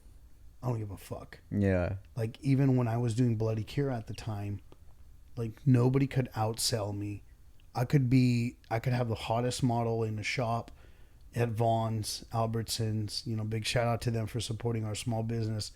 And I could be in there and I'll outsell any hot model that knew my product better than them. Yeah. Like, but the problem is this, is if you're busy being the cashier or being the salesperson, how can you run an empire? And really coming to that realization in entrepreneurship is, when is the right time to step back a little bit and give somebody else a little control so you can steer, you know, you could tell all the ships how to steer versus steering one ship. Hell yeah. And I think that's been kind of the coolest shit that I've learned and learning every day on how to do it and what people to put in what positions and trusting them and allowing them to grow and being there to support them in that journey. Dude, I love it, Sky. Thank you so much, dude. Like even that ending was perfect, bro, because that's where I want to be at. I want to be at the spot where it's just this is getting taken care of, the skate shop's getting taken care of, everything. So now I could just focus on the next thing, whatever it's gonna be. And I'm excited for your next thing, bro. I'm excited to go by there because I want to go by and get a burger for sure. Hey, come by, man. That smash burger is incredible, man. I'm with it, dude. So before we get out of here, where can people actually find you at? So the best way is just go to skycenter.com. If you go to skycenter.com, it is my link tree with all the different businesses. Okay, got you.